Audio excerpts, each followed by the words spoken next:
What's up, everyone? I'm back again for another VOD review. My VOD reviews are free. All you gotta do is DM me, and I specialize in macro analysis. Work if you're. And let's get right into the review. So we got a Master 3 Baptiste player. Up to Baptiste here. Okay, and then let's go ahead and just start. So there aren't any specific instructions on what to look for or what's up. Move that robot. So I'm just gonna take a raw look at this and give some tips and recommendations on what I see. Hopefully I can get like 3 things we will be able to work on here. Okay.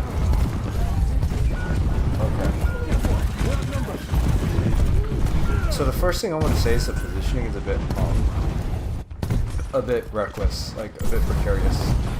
And we're positioning to make sure that we're addressing the threats, and so if we look at the enemy threats, and of course you can't really do this while you're in game, but you should take a mental note. The better you are, the more you'll be able to do this, because you'll be able to use more of your brain to think rather than perform.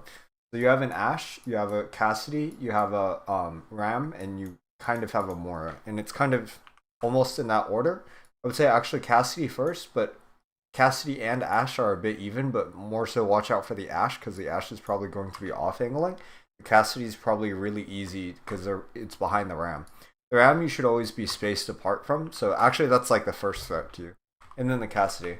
And so if we look at like how you're addressing these things, not necessarily so that you should be thinking about these in the game, but how do you actually go about preventing the Ram, Cassidy, and Ash from killing you? It should be your positioning, and when your teammate falls here, you're really, really close to the enemies, and so it's very easy for them to kill you. Needless to say, your Reinhardt did have really bad positioning here. Unlocked. To help you out on the micro side, because you could have kept this guy up for even longer. Go back 7 seconds here when you started getting low. Okay, first of all, positioning yourself where it's easy to shoot your Reinhardt. I would start swinging wide, so then you have more splash behind the Reinhardt. If you're below whoever you're trying to heal, and if there is no wall behind who you're healing, really the effective like only place that you can actually hit him with is like right here. Whereas if we're looking from a different angle, because you have to hit a direct hit, if you're over here and you swing wide, even though it's less safe for you, you're going to get more value because you can heal more. Because now you have all of this to hit him. Hold on, let me draw an accurate like hitbox of where you can actually heal. Like now you have all of this, and you know the difference between this and that, there's like it's like 2 times more, so you don't have to hit as many shots. And I mean it makes all the difference because that like one direct hit would have saved him. And now you have the LOS to manage the enemy threats, whereas if you're back here, it would be a bit easier. Nonetheless, your team did kind of, you know, blunder that fight. But there are uncontrollable variables and there are controllable variables. You might as well just try to control the ones that you can at all times rather than thinking about your team.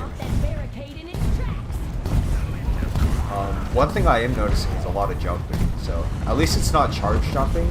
And it seems like you have a good understanding of your own mechanics. Okay, swinging wide here in anticipation for the push out. Okay, very nice. Going into like specifics of mechanics, because Baptiste is a very mechanically intense support. He might be one of the most mechanically intense supports when it comes to aiming. And so, one tip I have for you here, especially, stop jumping first of all and get your aim very under control. And a way to do that is watch other people who are really good at Baptiste play, and you can just emulate their gameplay, and then you'll figure out all the small details. But in those small details, some of the things that I'll include is you're doing a really good job at shooting the healing pellets at Reinhardt's feet. The jumping is one thing. Sorry, I'm not very articulate right now. I haven't had lunch, so my brain is kind of off.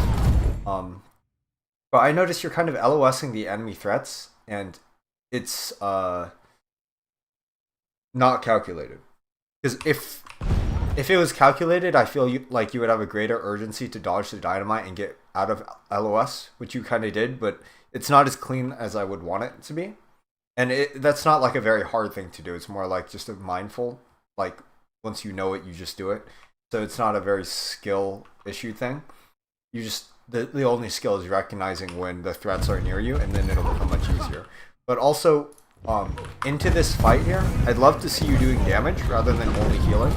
Your healing output is actually a percentage of what you can actually output in pressure in damage to the enemy team. For how you're shooting this Cassidy here, you could also be healing. And so one skill on Baptiste that's a bit harder to do, but will provide you a lot of value, is if you can flick to heal and then go back to shooting and pressuring the enemies, a little bit of chip damage goes a long way, because it pressures them and forces them to stop shooting your teammates and you. So it, in essence, is healing, and then on top of that, you're already healing with full capacity. You don't have to limit the amount of healing you're doing to apply this pressure. And so let's go to an example of a team fight like right here. This would be a perfect time, instead of looking at your teammates because there's no more to heal. If you start shooting at the enemies, they won't be able to come out. They won't have these angles to be able to shoot your team from, and they'll just be stuck at choke back here with you shooting them. So there's actually less for you to heal, and you're providing more output and value for your team just by applying pressure. And you're not even you won't even be dealing too much damage unless you're like actually really good at aiming. And then in that case, you might actually be getting picks.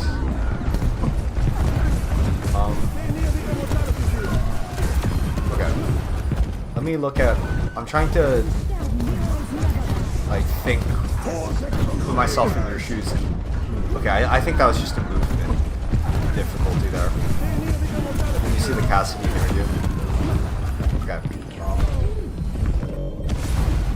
Obviously, that one seemed like a small blunder, but map knowledge would say make sure that you're ready to support your Rhine here. And when you're on the high ground, it's very easy. That was just a small blunder, but you know, small mistakes are all the difference. To get over here. And then once you see that Cassidy, it's very good that you use your abilities to keep yourself alive against him. But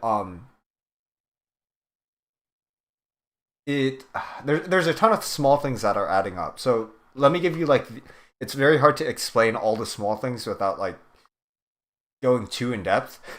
But one, I would love to have you more so behind cover over here, unless you know that there are no threats near you. And we have to assess the risk of the threats being there when you don't know that they're there.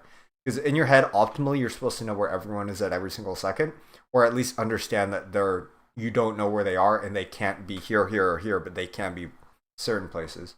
So if you don't know that the Cassidy is over here, we should be positioning closer towards the corner, which we don't know anything pretty much about this team fight, other than the Ashe and Mercy are back here, and the Ram is up in front. So position a bit farther away, so that you're ready to be able to peel for yourself and just block LOS.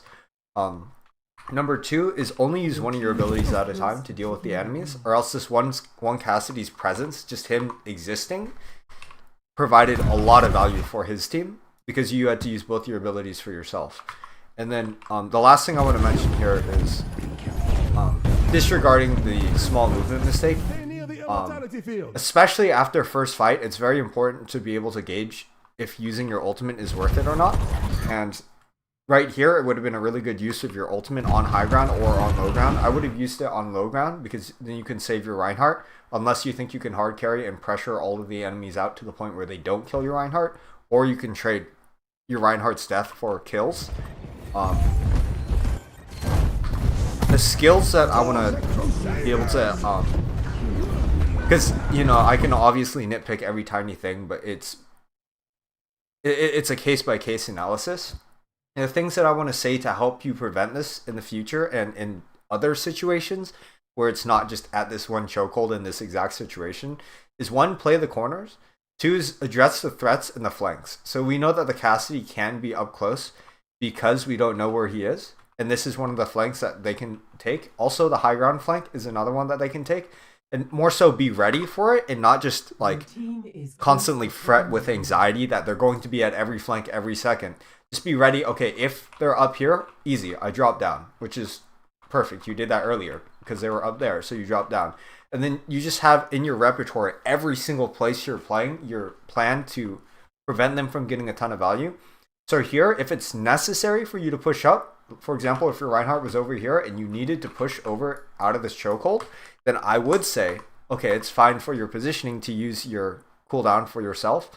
Otherwise, make sure you're ready to just use only one cooldown and pressure the enemies out. Because if you shoot this Cassidy and get one okay burst into him, you don't even have to hit headshots. He's going to unpeak, and then you're going to have more time to heal your Reinhardt. And then just one last tip would be for your window. When you have window, think about what ults can I counter, what ults can I go well with, and like where's this team fight going to go. And it's a bit of ult tracking and fight planning, which is really, really hard if your mechanics aren't at the point where it's like breathing, because your mechanics are using more of your mental energy than thinking before and during the fight. But I would say be ready to, at the beginning of the fight, be ready to window and think about the different possibilities, which, if I'm going to give you a default couple of cases, 1 is going aggressive with your tank, 2 is saving your tank, and 3 is denying an ultimate, or comboing with an ultimate. And so right here, it's easy to kind of read into this fight, and you'll gain an intuition if you don't already have it, at the very beginning of this fight, where the teams are starting to clash at the chokehold here.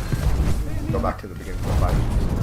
And so you hear ultimates coming out, so you should be thinking in your head, is this fight winnable? Should I use my ultimate? And then always try to use your ultimate in a choke or on a high ground to get the most value. And so you see that your Mercy is down, you see that your team's still full health with really good positioning here. It's not like they're all past the corner, and your window can get value.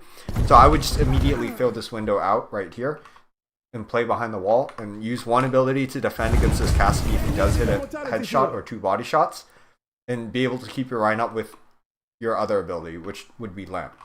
So all of those small things eventually add up, and it takes time to be able to learn them, so there's no pressure like for every single one. But I think just knowing the different small tips and having them repeated to you over time, you know, it's like a language. You'll eventually learn the language if you're just around people who are speaking it all the time. Another small thing from a macro point of view, you know a fight is lost and you're trying to run out, determine, is it worth, oh god, no mercy, is it worth me staying in this fight to try to get another kill, stall the payload, or gain ult charge, so on the next fight I come back with ult, or whatever it is, versus regrouping with my team? Because if you're taking it, maximize your chances of winning fights is with full group with your team. So at the end of that last fight, I would have just said hop on the cart, prevent them from pushing it further before they kill you, and then so when you respawn, you're not too staggered from your team. And that's another like really small thing, but you know, small things go a long way. I like this window a lot. The one thing that I would say about this window, from a top-down perspective, and not at all that you have to think about this part. Oh, very nice that you comboed it with your Reinhardt Fire Strikes. That was in comms, and that was really good. But right now, they're really pushed up and in a really bad position. And so if you just wait for their bomb to go out and their coalescence to stop, or you did wait for the coalescence to stop, but like what it feels like to me are the enemies are in a really bad position. And they're about to be in a really bad position. So if you guys have your full force to be able to utilize this window and are not like really low right now, which this seems like a very offensive window, which is good in this situation. But I would love to see you be able to combo with your team, because your team is right now, they're like regrouping, they're catching their breath and stabilizing. So they're not able to like shoot through this window. And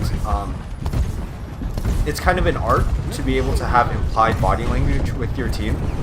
For example, if you did that, use that window defensively to counter ults, your team would already be there ready for you. But if you're using that window offensively, you need to make sure that your team is ready to follow up with it. And you know, if they're not all at full health and they just took damage and they're backing up, it's a little bit hard for them to, or they're not going to be thinking we're going offensive right now. Whereas if you waited like 2 seconds or 3 seconds, your team gets back to full health, they're all thinking, okay, it's time to go back in, and then you window, and then it's just very convenient for them to like, oh, we're going offensive, oh, there's just a window in front of me, great. That's another very small thing. I haven't seen like too big of an issue. Yeah, I'm just explaining a lot of small things that will add up if you put them all together. Yeah. One big positioning thing here, I would love to see in this fight, because only one person has to stay on cart and push. It doesn't speed up with any more than one person, ever. So, especially as a healer, if you can enable your tank or set up for a fight to enable your tank, really good pressure on your enemies. I would love to see you on the high ground, ready to set up your tank, because then you can enable both your DPS on the high ground. You can, it's way easier to hit your tank, and there are less threats for you. So if we look at the flank angles, if they go into this window, that's the only thing that they're going to try to do. And this engage for you is really good, because you forcing them out puts them on like a 5-second downtime of regrouping or waiting for their healer, versus them forcing you out is like a 1-second downtime. And it's so easy for you to force them out because you have the support of your team here as well. So it would be a really bad trade for them if we're thinking like one step ahead. More so, I would love it for the threats and being able to enable your Reinhardt, because now you're not in the middle of the team fight and you're up in safety. And so when all of this riffraff comes out, you're able to hit every shot on the high ground because it's just easier for you. You're able to get a better lamp out for your Reinhardt. And then prophecy foretold, this Ash in the window you can't really contest because you don't have anywhere to fall back on. I think that high ground positioning would have made a lot of difference here. Not necessarily that it would have won you the fight, because there are more things greater than you in this fight that impacted the fight. But it would have provided a lot of value for your team and possibly even won you the fight. Yeah, your Reinhardt missing is not going to help you win the fight, but if you're continuously healing him and applying pressure to this Cassidy and the healers, so then they have to either back up or deal with you and contest the Ash in the window all at the same time because you're on high ground, or to a greater degree at least because you're on the high ground. That would have been a really good positioning play. And I feel like high grounds are very universal, so, and to explain like, I guess like how it came into my mind that you should be on high ground is when you're setting up and there's an opportunity to get on the high ground and the fight is going to eventually devolve into benefiting you on the high ground, the setup phase should be the most important time for you to think get to the high ground. It's not a rotation during the fight because that's really hectic. It's more of like right now I'm thinking where are the high grounds and where are the best places for you to play. So out here is a bit dangerous, but you kind of have to play out here. So yeah, in that doorway to your right here is pretty good because you have a place to back up right there. And so if they end up shooting you out, then you can kind of just LOS, use one ability to keep yourself up, probably your shift if they get you that low. Otherwise you still have a high ground here. You can still enable your team. I want to see how you use your window here because this is a very treacherous fight. Okay, yeah. Another positioning thing why I say like play high grounds and play angles, because when you get forced out like this, instead of having to use your lamp, you could just LOS for a second, get your shift back, or you don't even need to get your shift back because of the support passive. But now instead you have lamp for your teammates, which is a really small thing, but it makes all the difference. This window is pretty good. I wanna never perfect though, in my opinion. If we're looking at the structure of this team fight, one thing that I emphasize a lot is knowing how team fights play out. So, oh my god, where am I going? It's just team fights are setup, mid fight, and cleanup.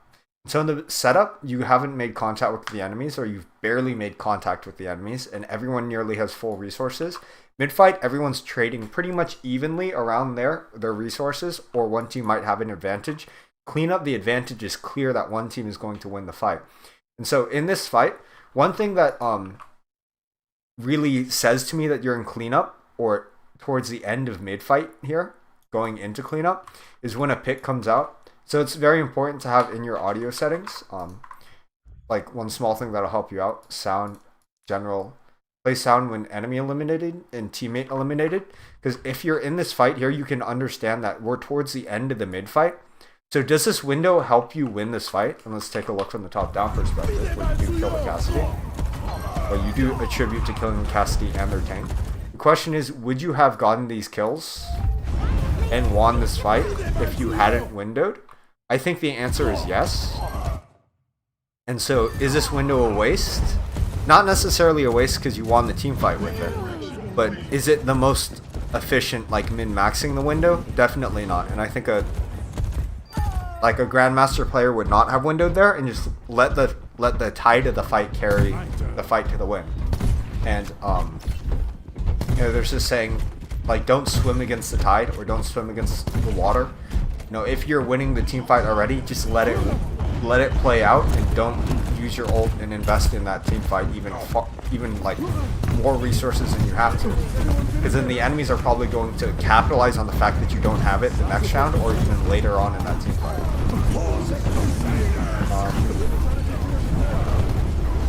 Okay.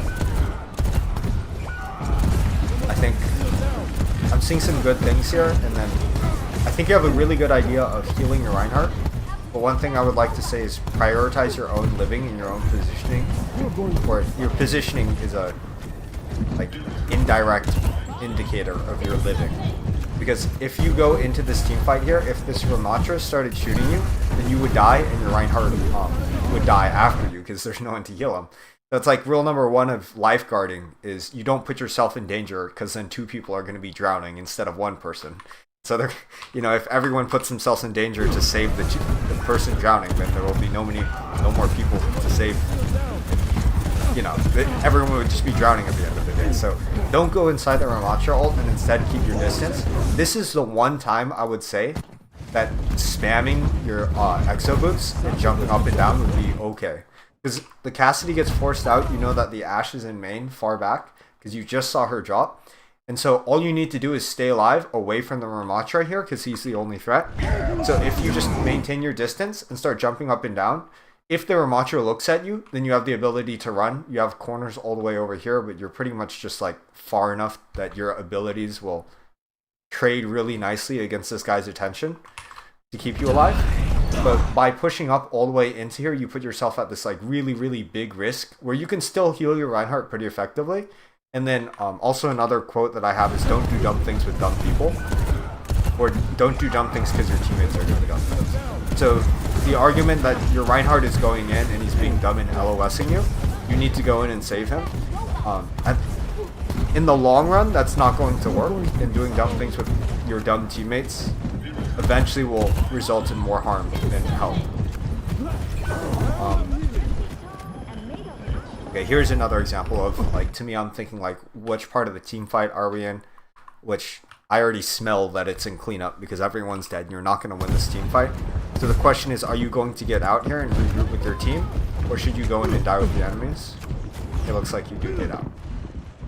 I think that it was a bit treacherous because they could have ran at you with full force and maybe even gotten a pick on you. Your Mei is very adventurous. I like this lamp and I like this position. Very nice. Oh, nice. Very good pick on the gas. It looks like your aim is pretty good. The one thing I would say is that would help your aim a lot is your jumping. Even though your jumping looks pretty controlled compared to other players who have a bad habit of jumping, eliminating that jumping would only make your aim even more controlled. And then that way you're able to start thinking about dealing damage while healing as well.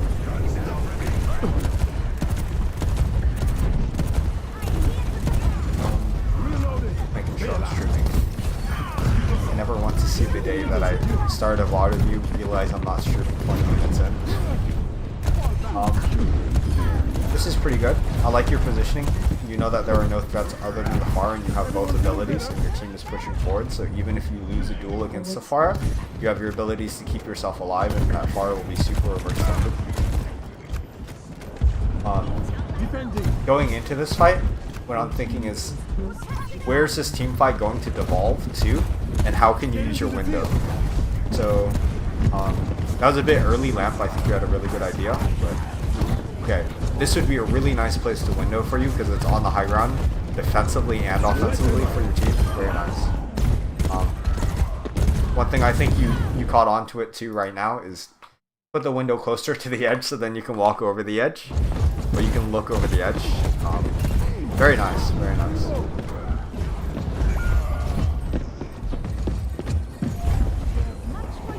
They took him from Right us. now, I feel like you're a bit lost. And We'll get you. you're trying to gauge the team fight. One, look down because you can see your teammates' health through the wall. But two, if you're in this kind of situation where you don't know what's happening in the team fight, which will happen a lot unless you're like top 500, top 500, and you have like the awareness of a god, reposition yourself in order to, like, in another safe location, but like, you know, if you're losing the fight, farther back. If you're winning the fight, farther up. I feel like you were winning that fight, so be adaptive to your team and start positioning yourself farther up. So I would have started swinging left and hugging the left side wall in anticipation of the Surviving and like right here, where you don't know what's going on.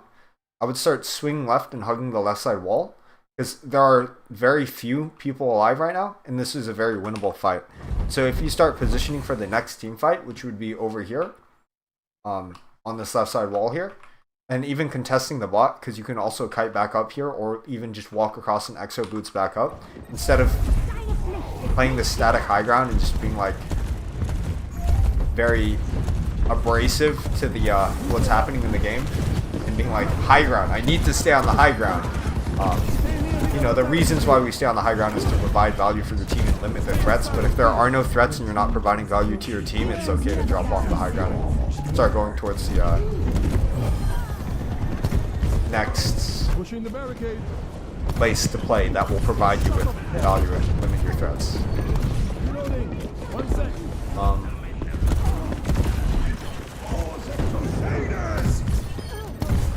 Stay alive, Bobby. Okay, let's talk about healing priority here in this team fight, because one argument is that your Reinhardt didn't need your help. The other argument is that you're oblivious to your Reinhardt right now, which is not good, because this guy's in safety, so it's trading the value of, like, would I rather have you looking at your Reinhardt and making sure that he's not getting burst really quickly, or healing your Reaper? Well, your Reaper is really never going to die, and if he does that, it's kind of his fault. But if your Reinhardt is in a situation where it's like, man, I could have gone fourth, I just got one healing pellet, you know what I mean? I would much rather see you heal or look at your Reinhardt and just like flick over to your Reaper, because this is an easy hit. And make sure that you're conscious. And that goes for like every support. If you're Mercy, if you're Life Weaver, if you're Ana, in between of your actions, keeping your mind in the fight and adaptive. Keep being adaptive and flexible in the team fight is very important, so then you can be there exactly when you need it, even when you least expect.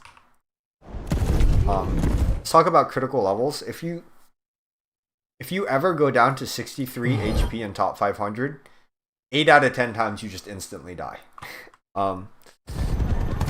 Even with your positioning far back, it's just a very, very, very, really risky situation to be in. And so critical levels vary, I would say, at every rank and for playstyle. If you're very far back, like if you're a Widowmaker, your critical level, which is your level of health before you start like panicking, you're at 174 now, which I would say is like, that's like yellow. If we're looking at like the meter of like, you know, like green is good, red is like eh, and red is like we need to get out. We're at like yellow right now at 174, because it'll force you to use more cooldowns. So as soon as you hit 63, that shift needs to come out immediately. That's like red zone in your head. And so I didn't comment on it. I didn't comment on it because you use your shift really quickly afterwards. But when you see that rocket flying towards you, it should be in your head. It shouldn't be prediction anymore, or it shouldn't be reaction. It should be more so reaction to your prediction. You're like, that rocket's probably going to hit me. I'm going to need to shift immediately after it hits me. And why I'm saying this and having this like fundamental thing is, when this fire comes up to you again, this is where it actually comes to bite you in the butt, because it's not like every time the critical level will be important. But here, you're still equipped with your lamp to deal with the fire barrage. She gets you down to, oh, she just like one-shots you with that, huh? I thought she hit you with a rocket before, and that's why it was so fast. No? She just... Did she not shoot a rocket before? Did she just barrage you? Okay, I guess she just barraged you. But needless to say, maybe it's more of addressing the threats in that situation, because there's something about this situation, even if I can't articulate it, that death should have been very preventable. I think it should be kind of obvious that this death was very preventable. Even though you killed her, there's still like, it should be like an intuition in your head. This far is pretty close to me. At all costs, I don't want to die. Even if she lives, my life is more important than her living. Especially in ranked. If we're in a scrim or in a tournament, this is completely different, because there might be like, you know, your death or their death, or but in ranked especially, your life is the most important thing. And so dying there when you have lamp is a really, it could have been avoided, and I'm gonna set that, like, this is like one thing that I'll nitpick on. You know, the unnecessary deaths that can be avoided should always be avoided at all costs, even if it's like a really high expectations. That's like one of the things that is pretty easy for you to be able to start thinking about and start perfecting as a support player. And it's like as a DPS, I call it lethality.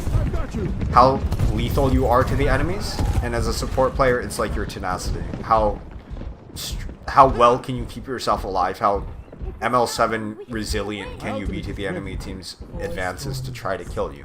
You know, if you never die, then you'll be providing infinite value. Versus if you always kill enemies on DPS, you'll be providing infinite value. So the closer you can get to like never dying, the better.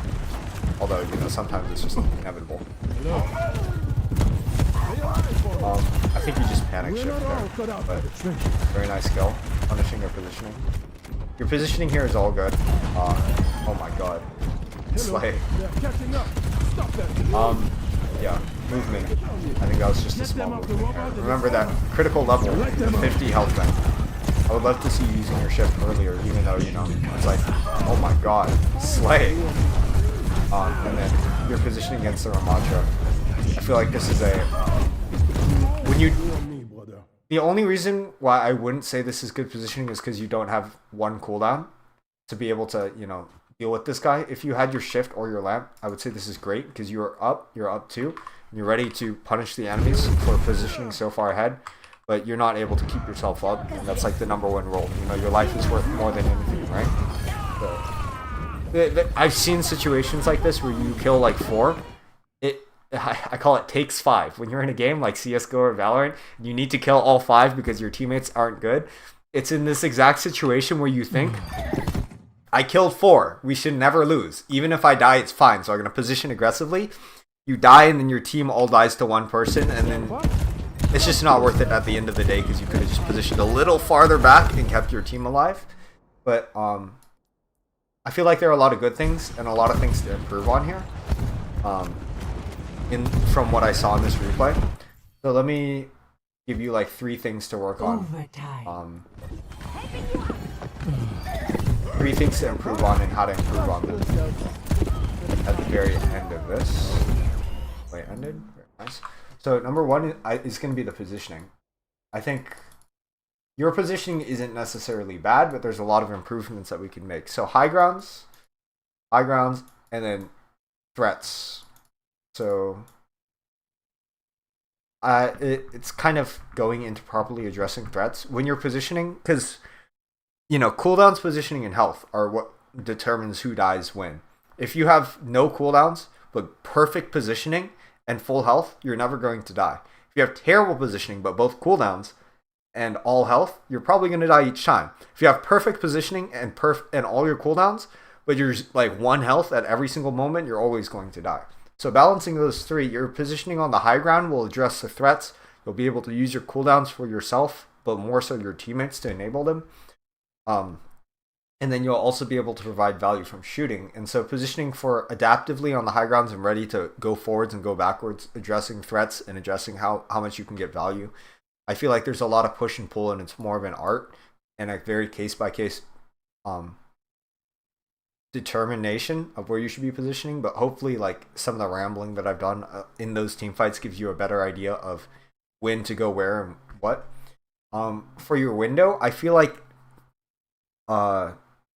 there can be a better preparedness for your window.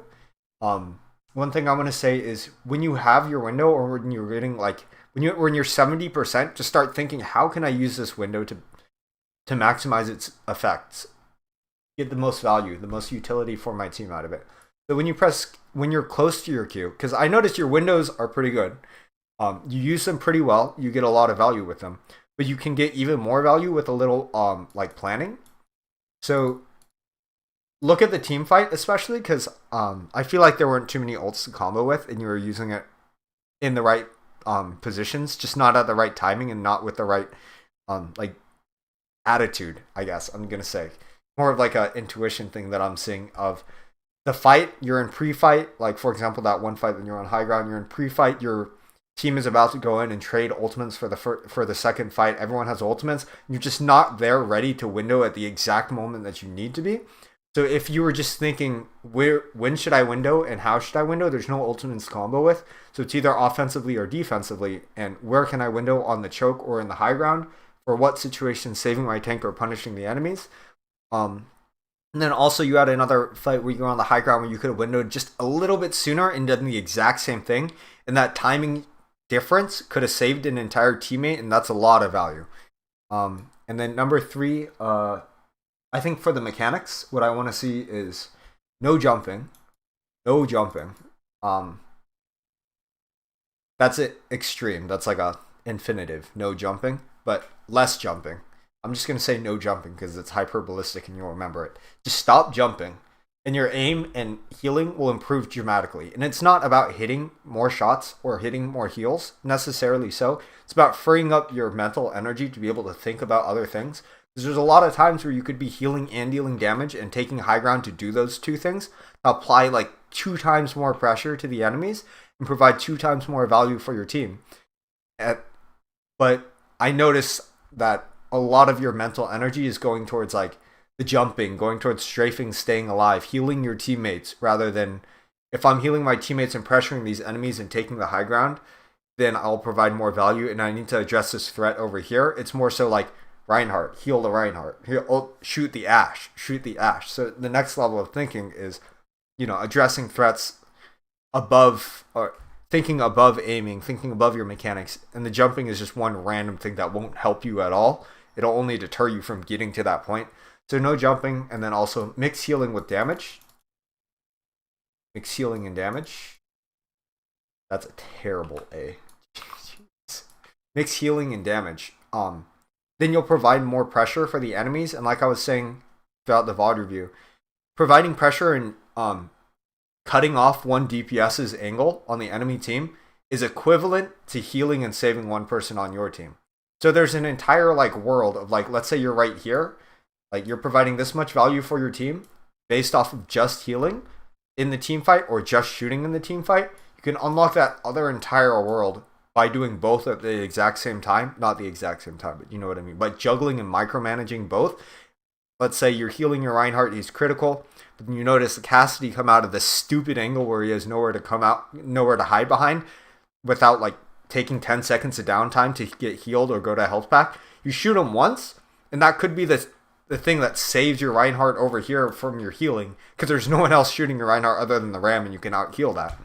So, yeah, there's a lot of small things that I feel can improve your gameplay a lot, and practicing and being more mindful of the small things and keeping a positive attitude will definitely help you. So, yeah, hopefully I helped you out a little. Oh yeah, the chat. What's up, guys? I didn't read the chat. I'm too busy like in it. Yeah, hopefully that helps you out. If you have any other questions, or after you feel like you've done any one of these and want another VOD review, feel free to hit me up. There's a lot of potential, I feel, in this gameplay, especially because your aim is like pretty clean. And you have a very good control of your mechanics right now. So a little bit in the right direction, a little bit of stimulus and effort, the right direction will provide you a lot of results, rather than like, I feel like you're an undervalued player right now where you can unlock a lot more of your potential, so you're not capping out yet, for sure. Yeah, yeah, so I'm excited to see where you go in the future. Hopefully I help you. Good luck in your next rank games. See y'all.